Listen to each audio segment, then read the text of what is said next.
Abra sua Bíblia em Gálatas, capítulo 2. Gálatas, capítulo 2. Essa é a terceira mensagem da nossa série de 13 exposições baseada no livro de Gálatas, na carta aos Gálatas. Nós entendemos de que quando o ponto da mensagem é o ponto do texto, é Deus falando conosco. É Deus moldando o seu povo, falando até os dias de hoje. Nós ouvimos a voz de Deus através da pregação da palavra de Deus. O contexto dos Gálatas tem nos apontado um problema que atinge o coração do Evangelho. E o apóstolo Paulo, de forma ousada e corajosa, apresenta uma argumentação para corrigir e defender o Evangelho. A sessão que nós vimos até semana passada faz parte de uma sessão autobiográfica e que ainda se estende para a passagem de hoje. Em Gálatas capítulo 2, versículos 1 a 10, em que o apóstolo Paulo está usando parte do seu testemunho, da sua caminhada, como argumentação na defesa de que o evangelho que ele proclama, o evangelho da graça, é o verdadeiro evangelho e não há outro evangelho. Nós vimos e temos visto de que muitas vezes nós supomos que uma vez convertidos, não precisamos mais ouvir, estudar ou entender o Evangelho, mas sim de material mais avançado. Meus irmãos, nós precisamos entender que as verdades do Evangelho modificam a nossa vida por completo. E Gálatas irá nos ajudar, ou tem nos ajudado a entender como podemos nos relacionar com o Evangelho e suas implicações. As verdades que fluem da mensagem do Evangelho. Molda a nossa compreensão no relacionamento com Deus, uns com os outros, nossa caminhada de fé, a santificação. Precisa ser nas lentes do Evangelho. E a pressa muitas vezes e a firmeza que soa quase como uma rispidez do apóstolo Paulo, traduz para nós a seriedade do assunto. O Evangelho é importante, é o coração da nossa existência. É o que dá sentido à nossa fé. Não podemos brincar com a verdade do Evangelho. E Gálatas capítulo 2, versículo 1 a 10, ainda nessa sessão biográfica, nos ajuda a entender de que se no primeiro capítulo Paulo não subiu para Jerusalém no momento da sua jornada, do seu testemunho pessoal, aqui no capítulo 2 nós vemos que ele sobe a Jerusalém para defender o Evangelho.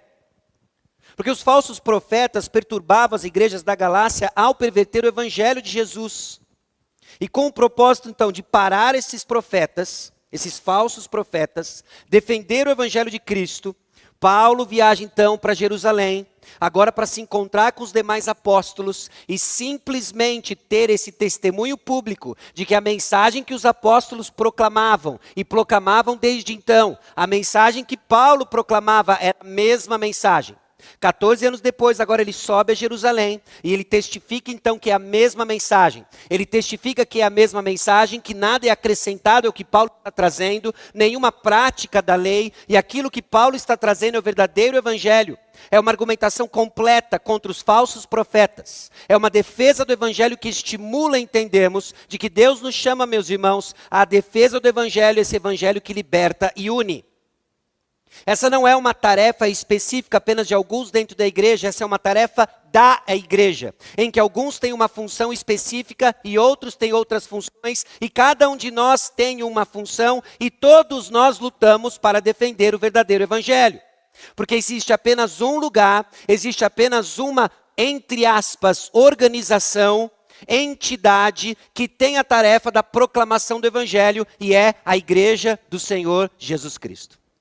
Então cabe a nós defender esse evangelho. Qual evangelho? O único evangelho. Aquele que liberta, aquele que une. E meus irmãos, todos nós sabemos o que significa defender alguma coisa em vários níveis. Não é?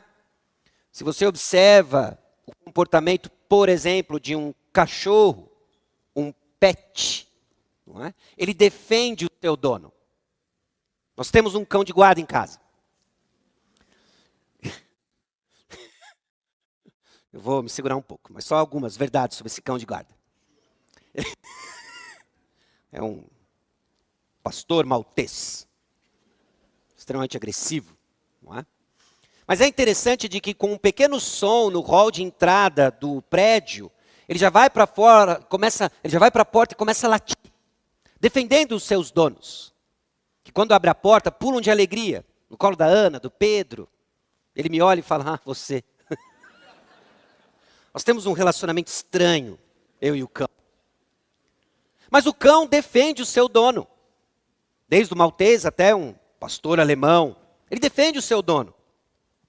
Um goleiro defende o gol. Tem goleiros que defendem melhores do que outros. Tem alguns times que estão tendo dificuldade esses dias. Tenho que aproveitar essa rápida fase, né, Marcão? Vamos aproveitar essa rápida fase. Um soldado defende sua pátria. Pais defendem e protegem seus filhos. Mas, via de regra, nós defendemos o que nos é precioso. E o cristão? O que ele defende? Paulo nos convoca, meus irmãos, à defesa do Evangelho. Ao introduzir a circuncisão, a prática da lei, na igreja da Galácia, os falsos profetas atacavam a liberdade do Evangelho. Esse Evangelho que liberta era atacado. Era agora submetido à prática de leis, escravizando pessoas. E ao escravizar pessoas, fazia uma distinção entre cristãos judeus, cristãos gentios, que logicamente atacava também a unidade que o Evangelho promove. O Evangelho que liberta e une estava sendo afetado pelo falso Evangelho. A pregação por performance, ou desempenho humano, dizendo, olha, esse povo judeu, nem todo o povo judeu é cristão, mas todos os cristãos devem se tornar judeus. Era basicamente isso de falso ensino que permeava as igrejas da Galácia. Nós vamos fazer uma leitura com algumas explicações pontuais para entendermos o que de fato está acontecendo nos bastidores históricos da passagem. E depois vamos seguir fazendo aplicações para o nosso contexto. Mas Gálatas capítulo 2, versículos 1 a 10, trata-se do reconhecimento da autoridade de Paulo pelos pilares da igreja. Pilares da igreja, os primeiros apóstolos. Ok? Aquilo que talvez Paulo diz no próprio capítulo 2 de Efésios, o fundamento da igreja, os apóstolos. Esses pilares reconhecem então a autoridade de Paulo. Quando ele viajou então para Jerusalém, 14 anos depois de sua conversão, os líderes de Jerusalém não pediram para que Tito, um gentil, um cristão, fosse circuncidado. Embora alguns falsos irmãos tivessem insistido nisso. Os próprios pilares, então, da igreja de Jerusalém, não adicionaram absolutamente nada à mensagem de Paulo, validando que aquilo que ele estava trazendo e confrontando os falsos profetas da Galácia era o verdadeiro evangelho. Paulo não estava abrindo mão, não estava afrouxando absolutamente nada. Ele estava confirmando a verdadeira mensagem do evangelho. Esses pilares da igreja, então, dão a mão para Paulo, estendendo a sua comunhão, dizendo o que ele prega é o que nós pregamos. São ministérios diferentes, públicos diferentes, mas é a mesma mensagem. Então, nos versículos 1 e 2, nós vemos esse evangelho proclamado aos pilares. Gálatas capítulo 2, versículos 1 e 2 diz o seguinte: 14 anos depois, subi outra vez a Jerusalém com Barnabé, levando também a Tito. Subi em obediência a uma revelação, e lhes expus o evangelho que prego entre os gentios, mas em particular aos que pareciam de maior influência, para de algum modo não correr ou ter corrido em vão. Então, algumas explicações importantes aqui. O apóstolo Paulo está subindo para Jerusalém na companhia de dois homens, Barnabé e Tito. Barnabé, circunciso, Tito, incircunciso. Tito é um gentil, e ele não é levado como um teste, mas o fato de ter levado Tito e não terem exigido dele a circuncisão era uma prova de que o evangelho que o apóstolo Paulo prega e tem pregado desde então é o mesmo de que aqueles que têm maior influência, a saber, os primeiros apóstolos, também pregavam. Paulo está dizendo para os Gálatas: a minha mensagem é igual à dos apóstolos. A que eu recebi do próprio Jesus Cristo. A que eu recebi não da parte de homem algum. Essa mensagem é a mesma. Ele sobe então para aqueles de maior influência. Ele leva Barnabé, ele leva Tito. E ele quer então ter certeza de que ele não correu ou ter corrido em vão, não porque ele está inseguro sobre a sua mensagem.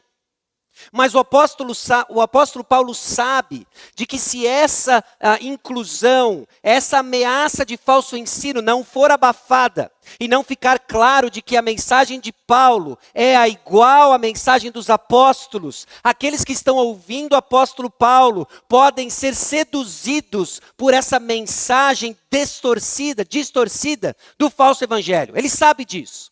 Então, para que o meu trabalho não tenha sido em vão, para que a minha corrida não chegue em nada, para que o meu ministério seja prejudicado, eu vou defender o evangelho.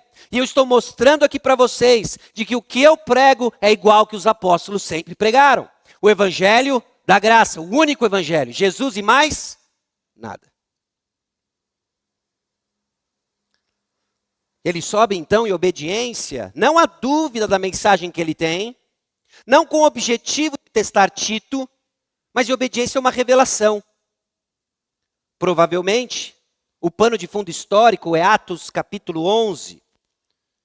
Se você me acompanhar em Atos capítulo 11, versículos 27 a 30.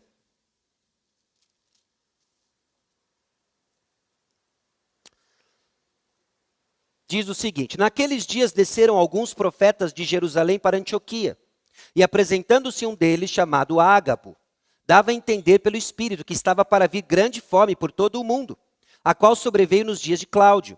Os discípulos, cada um conforme as suas posses, resolveram enviar socorro aos irmãos que moravam na Judéia, o que eles com efeito fizeram, enviando os presbíteros por intermédio de Barnabé e de Saulo. É bem possível que seja uma referência a esse episódio, em que diante de uma profecia, de uma grande fome que assola toda a região, em especial a região da Judéia, agora Paulo sobe a Jerusalém para levar não só auxílio, mas para mostrar, inclusive, nesse relato histórico, de que ao chegar lá, ninguém pediu para que Tito fosse circuncidado. Por quê? Porque não era necessário. Tito era salvo exclusivamente pela fé em Jesus. E mais nada. E mais nada. Então não sou eu que estou inventando moda. Vocês estão inventando moda. É o que Paulo está dizendo.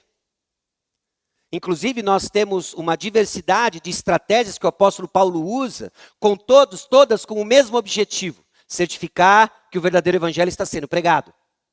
Ele não faz isso com Tito, mas ele faz isso com Timóteo. Timóteo foi circuncidado para que houvesse abertura de pregação nas sinagogas. Com Tito não. Tito não devia ser circuncidado. Por quê? Porque o propósito é mostrar de que o evangelho da graça é Jesus e mais nada. O propósito da circuncisão de Timóteo era outro. Então Paulo proclama o evangelho aos pilares da igreja. Bom, basicamente, em outras palavras, John Stott disse o seguinte: uma coisa era os líderes de Jerusalém aprovarem a conversão dos gentios, mas conseguiriam aprovar o compromisso com o Messias sem a inclusão no judaísmo? A visão deles seria ampla e suficiente para enxergar o evangelho de Cristo não como um movimento reformista dentro do judaísmo, mas como boas novas para o mundo inteiro e a igreja de Cristo como a família internacional de Deus? Olha, legal que vocês reconhecem os gentios sendo cristãos, mas você está entendendo de que o evangelho não é uma reforma dentro do judaísmo, de que aquilo que nós estamos experimentando em Cristo é algo novo, que nasce sim no berço de todo o povo de Israel, mas agora espalha para o mundo inteiro e centraliza-se em Jesus e mais nada. Essa é a questão. E muitas vezes, meus irmãos, o falso ensino não é a retirada de coisas, mas a inclusão de coisas, que distorce a centralidade de Cristo Jesus. E é nesse sentido que o apóstolo Paulo argumenta e constrói a sua defesa. Olha, eu levei Tito, levei Barnabé, olharam para Tito e disseram: Jesus e mais nada. O que vocês estão fazendo? Então, nos versículos 3 a 5... ele efetivamente declara que essa circuncisão não era requerida. Contudo, nem mesmo Tito, que estava comigo, sendo grego, foi constrangido a circuncidar-se. E isso por causa dos falsos irmãos que se entremeteram com o fim de espreitar nossa liberdade que temos em Cristo Jesus e reduzir-nos à escravidão. aos quais nem ainda por uma hora nos submetemos, para que a verdade do evangelho permanecesse entre nós. Bom, talvez muitos de vocês estão ouvindo todo esse procedimento, esse processo todo, evangelho da circuncisão e circuncisão, você está em casa. Mas alguns estão ouvindo tudo isso falando assim, tá, mas o que é isso? Abra sua Bíblia em Gênesis capítulo 17. Gênesis capítulo 17. Versículos 9 a 14.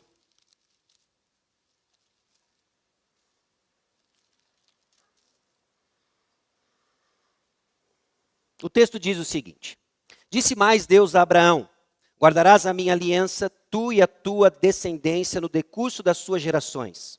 Esta é a minha aliança, que guardareis entre mim e vós e a tua descendência. Todo macho entre vós será circuncidado.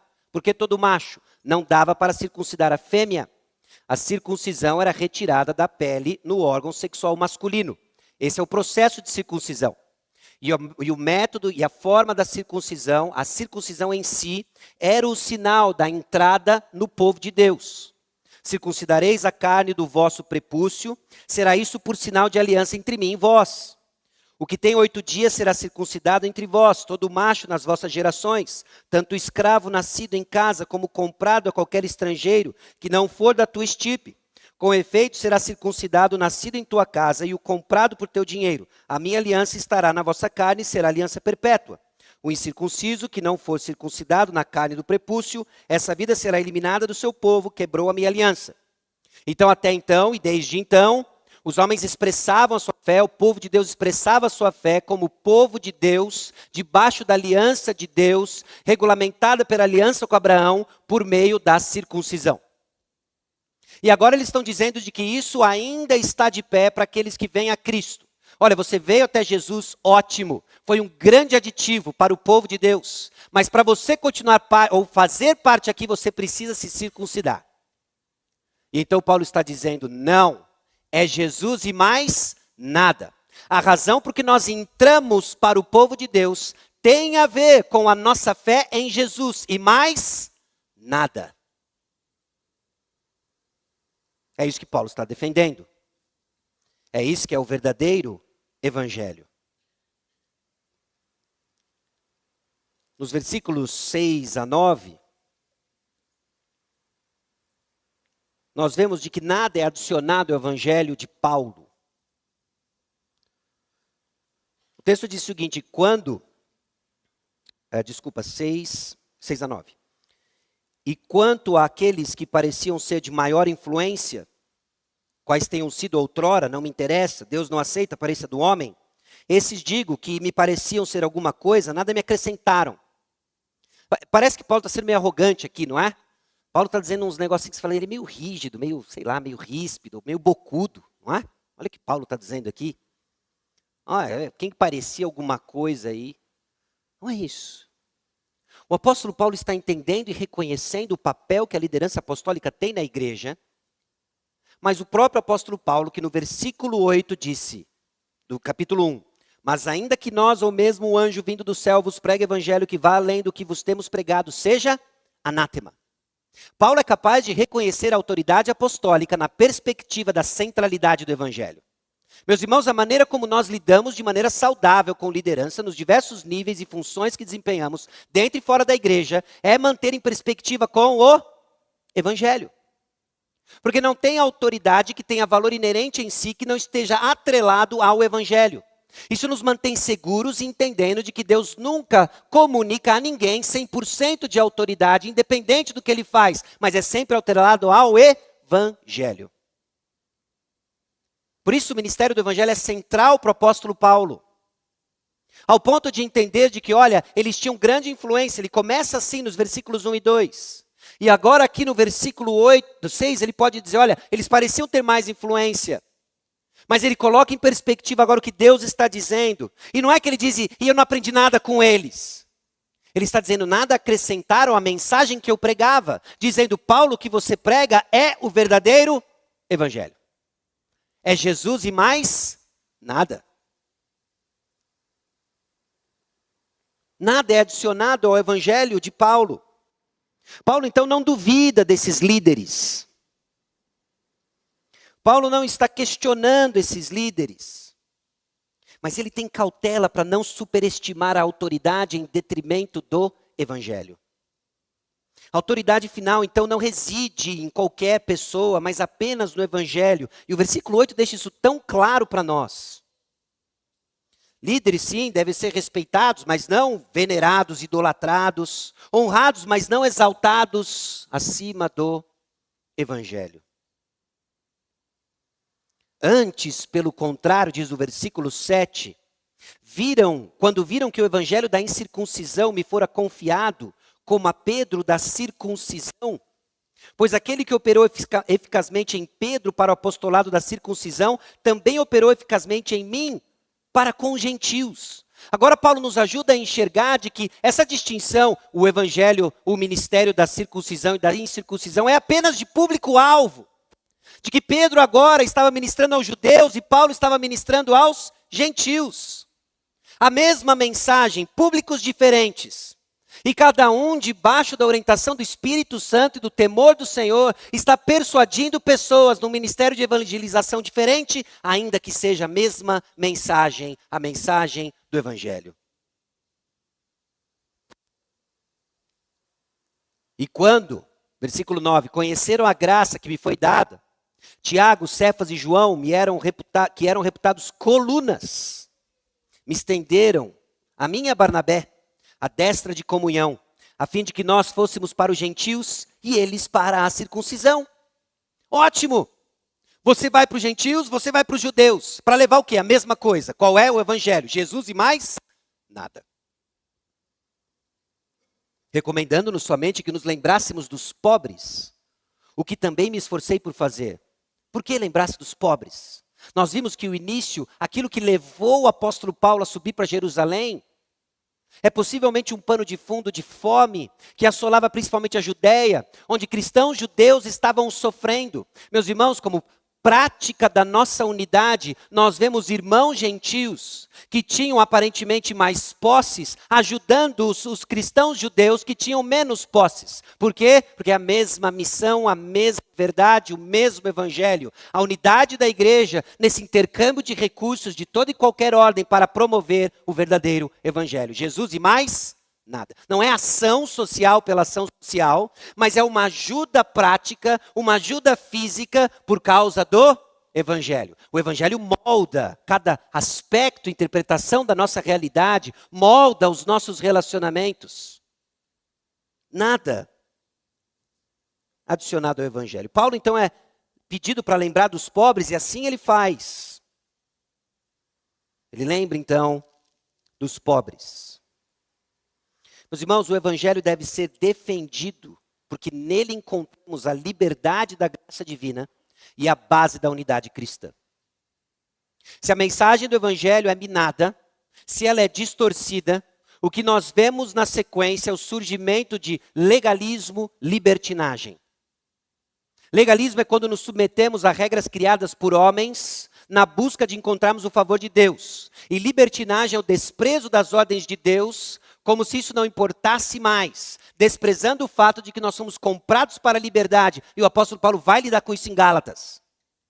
Mas tirando os olhos de Jesus e do verdadeiro evangelho, são essas distorções que surgem e todos os seus pequenos filhos e variações. E então esse grupo se desune, e então o que nós vemos são as suas distorções naquilo que deveria proclamar que o Pai enviou o Filho, a unidade da igreja que segue transformada, liberta do peso do pecado. Nós precisamos defender isso. Nós precisamos enfatizar isso. O evangelho, então, deve ser defendido por causa da liberdade cristã. Dos versículos 1 a 5, conforme Paulo desenvolve a sua argumentação, e aqui eu espero ter situado você no pano de fundo histórico do que está acontecendo nessa viagem, na forma como ele está levando a mensagem, a forma estratégica como ele aponta a presença de Tito, com quem ele fala, o que ele fala.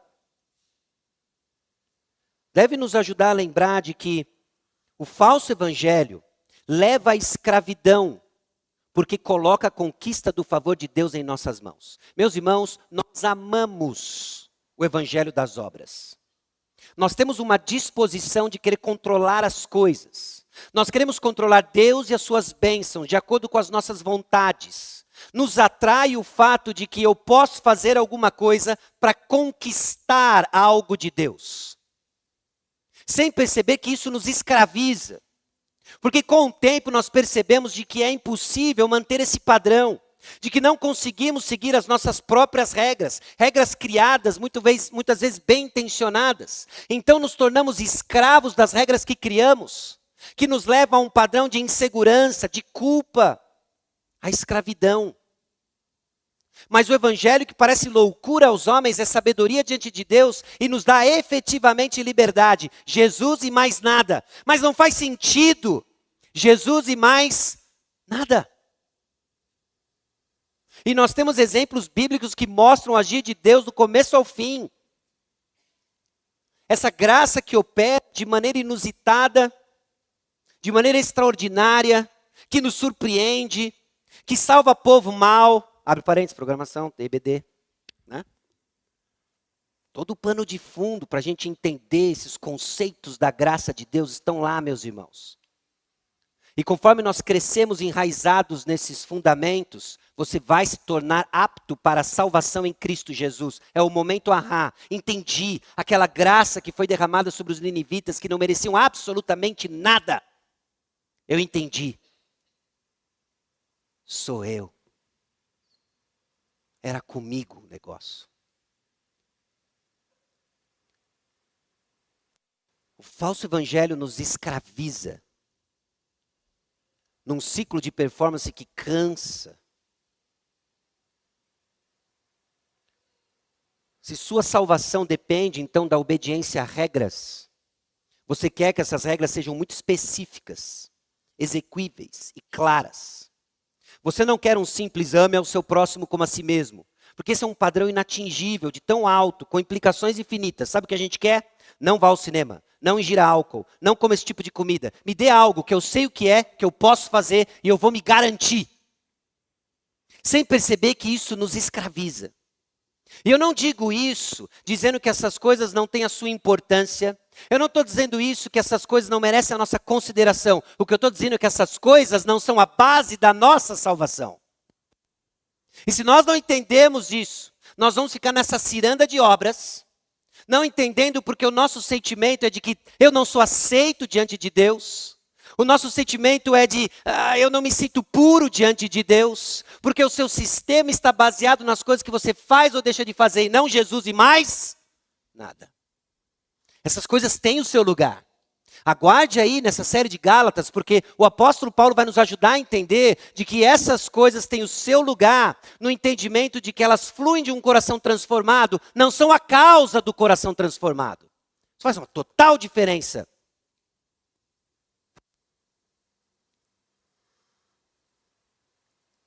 Então esse tipo de lógica vai ter consequência inclusive nos nossos relacionamentos, porque a lógica que você cria para se manter aceito diante de Deus é também a lógica que você usa para julgar os irmãos.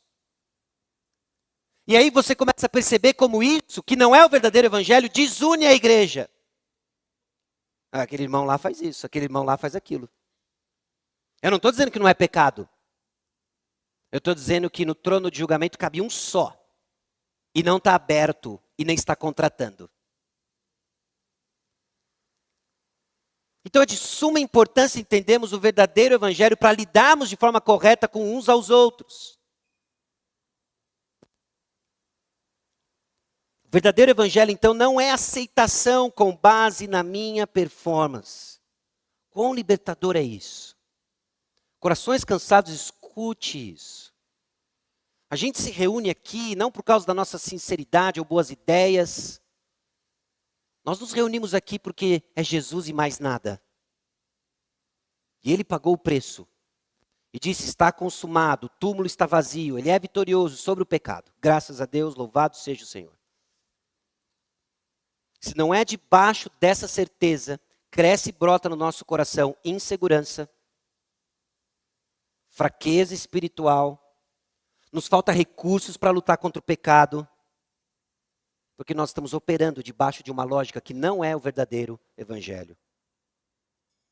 As boas novas, então, são a salvação somente pela fé em Jesus e pela graça de Deus. O apóstolo Paulo, logo na sua introdução, e nós fizemos isso na primeira mensagem da série, capítulo 1, versículo 4, escancara, deixando bem claro para que ele veio.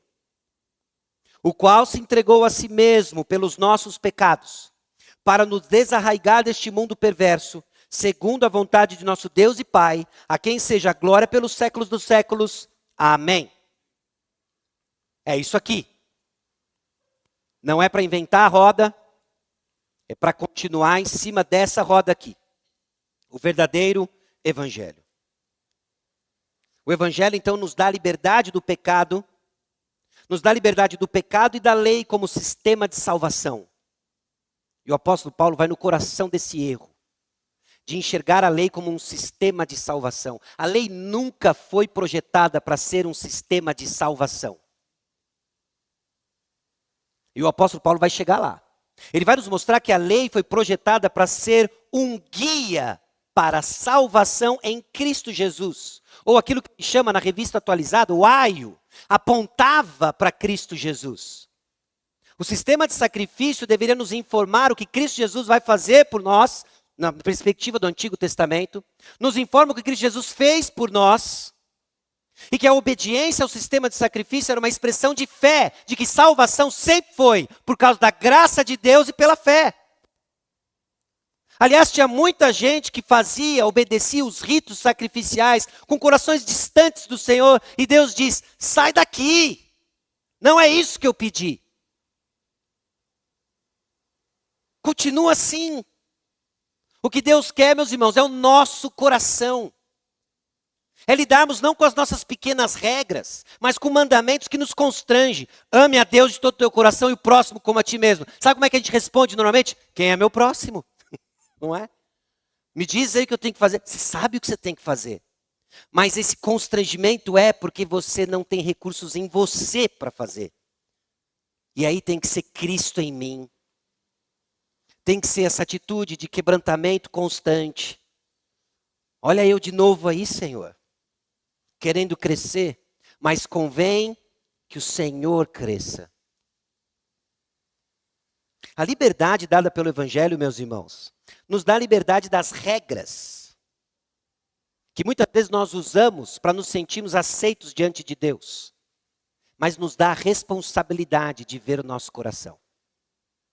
Não, mas enganoso é o nosso coração, quem o conhecerá? Bom, o texto continua, não é? É a palavra de Deus que ilumina o nosso coração. E muitas vezes nos vemos expostos diante da palavra, nos vemos nus diante da palavra, mas essa palavra que também nos diz que podemos estar vestidos pela justiça de Jesus. Liberto das regras e responsável agora com o meu coração. A liberdade dada pelo Evangelho traz liberdade emocional. Não mais escravos, mas seguros e perdoados em Jesus. Não importa o seu passado ou as marcas que o pecado passado deixaram em você. É entrar pelaquela porta na certeza de que eu sou perdoado por Jesus Cristo. Jesus e mais nada. E constrangido por esse amor, então, eu vou continuar buscando nele o poder para a santificação. Aí nós vamos aprender a santificação juntos, como corpo de Cristo. Porque na verdade, meus irmãos, quem acredita que o relacionamento com Deus se baseia na observação de um comportamento moral, caminha então para uma esteira infinita de culpa e insegurança. A liberdade que temos não é razão para darmos vazão à carne. Já adiantando aquilo que nós vamos ver em Gálatas capítulo 5, versículo 13. Porque vós, irmãos, fostes chamados à liberdade. Porém não useis da liberdade para dar ocasião à carne. Sede antes servos uns dos outros pelo amor. Olha que sensacional. Não é legalismo. Um sistema de regras que eu creio, baseado em alguns trechos bíblicos para me sentir aceito diante de Deus. Mas não é libertinagem, em que agora supostamente livre da lei, eu faço o que eu quero. Não use da liberdade que Deus lhe deu para dar ocasião à carne. Então nós temos no Evangelho os recursos para seguirmos confiantes em Jesus e lutamos para viver por Jesus. E lutamos para viver por Jesus. Então não tem aquela, bom, se é pela graça aí fica fácil, né? Quero ver você viver como eu, que olha o que eu faço. Esse é o legalismo. Aí o libertino olha para o legalista e fala assim, esse aí não entendeu nada da graça. Eu sou salvo por Jesus, eu faço o que eu quero. Também não entendeu nada. Porque você está usando a sua liberdade para dar ocasião à sua carne. Então, meus irmãos, é desfrutarmos da liberdade dada por Cristo para vivermos para Ele. Não mais eu, mas juntos com Cristo Jesus. O Evangelho deve ser defendido por causa da missão. Nos versículos 6 a 8, nós vemos o apóstolo Paulo defendendo o Evangelho no contexto do exercício da sua missão. Aquilo que ele chamou de Evangelho da incircuncisão. Não era um evangelho diferente, mas era um evangelho para um público diferente, os gentios. A missão da igreja, meus irmãos, existe por causa do evangelho. Não é igual à ação social. Até mesmo o cuidado dos pobres nós fazemos motivados por questões totalmente diferentes. Tem a ver com o evangelho. Não é simplesmente a boa obra pela boa obra. É uma boa obra em resposta à missão que Deus nos deu, o evangelho. Então, porque o evangelho precisa ser proclamado, protegido, porque as igrejas precisam estar unidas, porque o povo de Deus precisa estar unido, nós vamos cuidar então dos cristãos da Judéia, de Jerusalém. Estão passando por necessidade, são nossos irmãos. Nada acrescentaram, diz o final do versículo 6. É que a mensagem do evangelho estava certa, é isso. Então certificar-se de que nossa missão está acontecendo ao redor do evangelho. Missões diferentes então podem existir por causa do mesmo evangelho. Tem missões diferentes. Deus nos fez diferentes. Deus criou diversidade. E essa diversidade vai ser expressa, e vai ser expressa de uma forma genuína, por causa da mesma mensagem. Então, às vezes a gente se perde, não é? Nas discussões sobre certos ministérios. Já aí, você escuta o pessoal, não, o ministério do surf, aí você fica olhando, qual o ponto do ministério do surf? Eu sou contra o ministério do surf. Não, tem o ministério do esporte, do jiu-jitsu. Não, jiu-jitsu, pô, é legal. A gente vai lá, tal, tem uns rola. Aí você cochicha, Jesus salva, está rendido. Não, esse é legal. Aí vem outro e fala, não, não é legal. Não, aí tem o ministério disso, o ministério daquilo. O que o apóstolo Paulo está dizendo é que esse não é o ponto. Meus irmãos, nós devemos ser contra, inclusive, ministérios de igrejas que não pregam o verdadeiro evangelho. Ministério do esporte ainda não diz nada para nós. Ministério do jiu-jitsu ainda não diz nada para nós. Ministério de igreja ainda não diz nada para nós. Nesse mundo tão confuso, não é? Que tem mais igreja do que agência de correio, mais igreja do que pizzaria de bairro. Não é para sair dizendo, é de Deus, não é de Deus, é de Deus, não é de Deus. Eu não sei o que é dito lá dentro. Mas o nosso ponto é o evangelho. E aí, quando o evangelho é preservado, a criatividade divina nos usa com dons e talentos diferentes, para que surjam ministérios A, X, B, C, que todos são o mesmo, é o ministério do evangelho. Expresso onde? Onde tiver gente que precisa ouvir. Onde tiver gente, ali deve estar o quê? O evangelho, simples assim. E aí Deus vai trazendo pessoas no nosso meio que vão ter visões, vai enxergar gente diferente. Não tem isso? Tem gente que enxerga gente diferente. E porque eles enxergam gente diferente, eles são conduzidos para a mesma coisa. O ministério do evangelho. Então, o mesmo evangelho em ministérios diferentes apontam para a glória de Deus. Pois aquele que operou eficazmente em Pedro para o apostolado da circuncisão, também operou eficazmente em mim para com os gentios. Que daí não tem aquele negócio, ó, o ministério de Pedro bomba, hein? Oh, mas você viu o ministério de Paulo? Não, cara, mas nada paga os 3.000 de Atos 2. Não, aquilo, não é? Aquilo bomba. O cara levantar, pregar 3.000, língua de fogo, aquele lance, imagina. Paulo nem chegava perto. Não, cara, você não entendeu. Paulo pregou e um cara dormiu. Mas era chato o sermão dele. Não, mas você não viu o que ele fez depois que o cara que dormiu caiu e morreu? Ele ressuscitou. Não, ponto para Paulo. O que o próprio Paulo está dizendo é, Deus operou lá, Deus operou aqui. Porque o ponto é o evangelho. É isso que está operando. E se a gente não enxergar isso, a gente vai se perder. E não vai proteger a missão do evangelho. É Deus quem está fazendo. Renan Dias disse o seguinte. Você é um pastor de João Pessoa. Um brother, né? Um brother. E ele diz o seguinte. Nós temos uma única missão, um único evangelho, mas temos diferentes chamados, diferentes dons, diferentes públicos. Em outras palavras, temos uma única missão e uma única mensagem, mas podemos ter uma diferente evangelização. Não evangelização como mensagem diferente, mas evangelização como método, ministério diferente. Que não vai abrir mão do verdadeiro evangelho. O verdadeiro evangelho dita o que vai ser o coração da nossa evangelização. Iremos defender então a mensagem, a missão, mantendo clara a mensagem do evangelho. E quando a mensagem é clara, não adaptada, adaptamos o restante.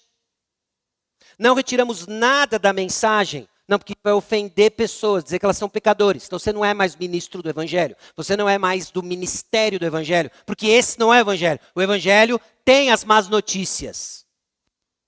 Isso nós não tiramos. A mensagem ela é imutável. Qual é a mensagem? O qual se entregou a si mesmo pelos nossos pecados, para nos desarraigar deste mundo perverso, segundo a vontade de Deus e Pai. Por isso, o verdadeiro evangelho é mantido com uma luz atenta para os perigos do legalismo. Então, o evangelho deve ser defendido por causa da missão e por causa da nossa unidade. O perigo muitas vezes, meus irmãos, quando confundimos e nos distraímos da centralidade na mensagem do evangelho, é que nós elevamos tradições à condição de elementos inegociáveis, criamos basicamente um sistema de legalismo. E nós vemos isso acompanhando as gerações. Recentemente eu tenho tomado um certo baque vendo ministérios jovens hoje em diversos lugares e ficado um pouco assim, não, acho que esses caras estão meio libertinos. Eu não vou entrar na discussão de algumas práticas, de algumas coisas que são somadas, mas eu vejo o perigo no meu coração de me apegar a preferências, a tradições, a coisas que eu aprendi e confundi com a mensagem do evangelho. Aliás, todo desafio missionário tem isso. Nós recebemos em grande parte o evangelho por meio de irmãos norte-americanos, que trouxeram o verdadeiro evangelho e trouxeram também o quê? A cultura deles. E a gente confundiu muita coisa. E aí a gente olha para trás e vê como que a igreja, como um todo, teve que moldar certas coisas, passou por transformações, década de 80, 90, os anos 2000. A nossa própria igreja tem isso na história. De entendermos de que certas tradições não eram o verdadeiro evangelho. Mas quando a gente ficou tão preso nelas, a gente cria um sistema que é difícil de enxergar, de estar dentro deles. Mas a própria exposição da palavra nos purifica dessas coisas. E nos ajuda a entender o que é central. E aí nós vamos aprendendo, amadurecendo. E defendendo então a unidade da igreja. O evangelho deve ser então defendido por causa da nossa unidade. Defender o evangelho verdadeiro pela fé é defender a unidade da igreja. Adaptar sim a comunicação do evangelho, mas mantendo a sua essência. E aí, com a essência, livres então, para adaptar aquilo que entendemos ser sábio, de acordo com o nosso contexto e público dado por Deus. Com os pés firmes no evangelho. Meus irmãos, nós não fazemos isso sem termos uma compreensão clara do que é o evangelho. A unidade da igreja, meus irmãos, testemunha acerca do evangelho. Nós temos visto, já repetido, mas é de suma importância olharmos aquilo que Jesus diz em João 17, 20 e 21. Não rogo somente por estes, mas também por aqueles que vierem a crer em mim por intermédio da sua palavra, a fim de que todos sejam um. E como és tu, ó Pai, em mim, eu em ti, também sejam eles em nós, para que o mundo creia que tu me enviaste. A igreja é a entidade, vamos colocar o agente, da proclamação do evangelho. Deus distribuiu dons no meio do corpo de Cristo, ele usa certas figuras para a proclamação pública da mensagem do evangelho. Mas isso acontece dentro de um contexto, a saber, a igreja, que proclama o evangelho. Proclama o evangelho de forma audível, por meio das suas vozes públicas, mas é o meio pelo qual o evangelho é visto e testemunhado, como a sua unidade. E aí é de suma importância aquilo que o apóstolo Paulo conclui da sua viagem a Jerusalém, quando ele diz que, olha, versículo 9, conheceram a graça que me foi dada, Tiago, Cefas e João, que eram reputados colunas, me estenderam a minha Barnabé a destra da comunhão. Nossa comunhão, meus irmãos, é exclusiva com os que professam o mesmo evangelho. Exclusiva com os que professam o evangelho. Isso não significa que você não possa ter relacionamentos com quem não crê no evangelho, mas são relacionamentos diferentes, não é? Nós temos isso, relacionamentos são diferentes. E cabe a você pensar no seu coração, o que é essa comunhão, vida em conjunto, vida junto com aqueles que professam o evangelho. Aqueles que você vai chamar de irmão, de irmã. O que é essa verdadeira unidade? Verdadeira unidade, meus irmãos, é aquela que aceita todos que estão em Cristo Jesus. Todos aqueles que estão em Cristo Jesus. A gente já disse isso em algum outro contexto, ou você já ouviu testemunho de irmãos que fizeram uma curta viagem missionária, não é? Ou estiveram expostos a um campo missionário, ou simplesmente a um contexto diferente, transculturalmente diferente, culturalmente diferente do seu, mas que cria no mesmo evangelho.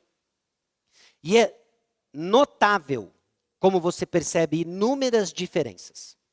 Diferenças de costumes, às vezes até na forma como as pessoas se saúdam. Mas também é notável como você percebe semelhanças claras. É o povo de Deus. E as suas marcas transculturais, supraculturais do verdadeiro evangelho. Essa verdadeira unidade, então, aceita todos que estão em Cristo Jesus. A unidade, então, reconhece ministérios diferentes da mesma mensagem, o evangelho. E essa unidade, então, ela é vista e expressa no cuidado mútuo, na circunstância em que nós vemos o apóstolo Paulo lidando com os cristãos judeus que passavam por necessidade. Então, ao chegarmos ao fim, considere alguns pontos acerca da liberdade que temos no Evangelho, acerca da missão dada pelo Evangelho e da nossa unidade. Primeiro deles, o Evangelho nos dá liberdade que nos livra da culpa da performance. Pense nisso. Pense nisso tanto na questão da sua moral, seu senso de santidade. A gente participou hoje da ceia, e a ceia tem aquele momento, né? É um negócio meio paradoxal, não é? A gente está alegre e triste. Alegre porque temos comunhão com Deus, é essa alegria que conduz o momento, mas uma alegria solene, porque somos lembrados do preço pago por Jesus por causa do nosso pecado. E muitas vezes nós olhamos o nosso pecado e nos vemos indignos de participar da ceia. Aliás, tem instruções, inclusive, em 1 Coríntios capítulo 11. Mas aí nos limitamos a cercear a participação de um momento tão importante da nossa igreja e comunidade, porque nós estamos apegados à nossa performance e não a Cristo Jesus. A razão e a mensagem da ceia é um convite para que você participe, não de qualquer jeito, mas como está, para dar passos a partir daí para onde Deus quer te levar. É diferente. Então coloque isso, celebre isso, pense nisso. Seu senso de santidade às vezes te mantém tímido no serviço do Senhor. É uma mistura de culpa com os ataques de Satanás, não é? Ah, você quer servir na igreja agora? Você quer que eu espalhe para todo mundo o que você faz às escondidas? E Satanás fica lançando dados, não é? Acusando. Bom, eu não estou desprezando a seriedade do seu pecado. Talvez sejam hábitos que você precisa lidar urgentemente. Talvez não, são hábitos que você precisa lidar, que você precisa travar uma batalha contra o pecado. Mas entenda, nós temos um advogado e o nome dele é Jesus Cristo. A destra do Pai. As coisas foram escritas para que a gente não peque, mas se você pecar, nós temos um advogado. Então nós nos reunimos, vamos celebrar a ceia. Por quê? Porque nós temos um advogado. Dizendo o quê? Tá pago, tá pago, tá pago, tá pago, tá pago, tá pago, tá pago. Não é, 70%, quase quita, hein? Falta 20 anos na sua vida, sua santidade, sua dívida. Não tem isso. Tem tá pago. Venha, celebre, se constranja no seu pecado, sim, mas entendendo que o Evangelho te dá liberdade para lutar contra ele. Considere no seu ministério, seu senso de utilidade. Não é? Às vezes nós colocamos o nosso senso de utilidade no nosso ministério. Se você acompanhou a série essa semana, a gente comentou um pouquinho sobre a vida da Johnny Tada. Ela é hoje uma senhora, mas que ficou tetraplégica no final da sua adolescência, início da juventude, e que passou por um profundo vale de depressão, e em parte porque ela viu a sua utilidade indo embora. Era uma utilidade baseada no que ela podia fazer. E coisas simples, meus irmãos, andar, correr, ir à igreja sozinha, cuidar-se. E Deus tira isso dela. Eu não tenho um ranking dos servos mais úteis da atualidade. E nem tem esse ranking. Mas como o Senhor usou essa mulher. Como o Senhor usou essa mulher. E a gente baseia em coisas tão pequenas o nosso senso de utilidade. Nos nossos ministérios, não é?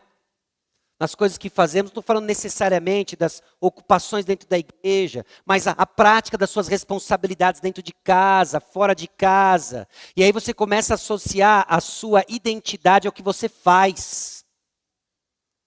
O Evangelho nos dá liberdade para que naquilo que você faz, você faça para a glória de Deus, por causa do Evangelho. O Evangelho alinha nossa missão em contraste com boas ações e julgamentos. Não é a mesma coisa que boas ações. O Evangelho alinha nossa missão.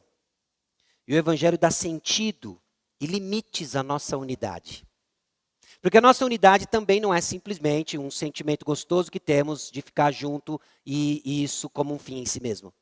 O Evangelho cerceia a nossa unidade ao redor da verdade do Evangelho. Os que estão em Cristo Jesus. É aqui.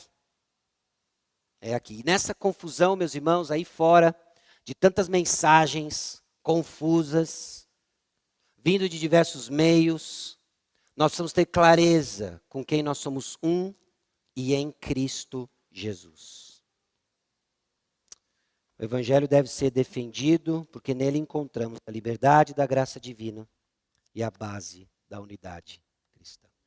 Amém? Baixe sua cabeça e feche seus olhos. Senhor, aqui estamos diante da Tua palavra, no risco, ó Deus, de sermos imprecisos em nossa fragilidade, de distorcermos em nossa pecaminosidade. Mas o clamor hoje nosso como igreja é que Teu Santo Espírito nos visite com uma clareza ainda maior da Tua palavra, do Evangelho, da liberdade que temos em Cristo Jesus e o propósito da liberdade. Que o Senhor nos dê um senso de missão com uma urgência madura, enxergando a Deus como os nossos esforços precisam acontecer ao redor do Evangelho, nos ajudando a entender, ó Deus, a prática da nossa unidade, com o desafio de ainda convivermos com a presença do pecado, mas na certeza de estarmos livres do poder do pecado. Então em Ti reconhecemos nossa dependência e a certeza de que a salvação é pela graça, por meio da fé em Cristo Jesus. E é no nome dele que nós oramos, no nome de Jesus. Amém.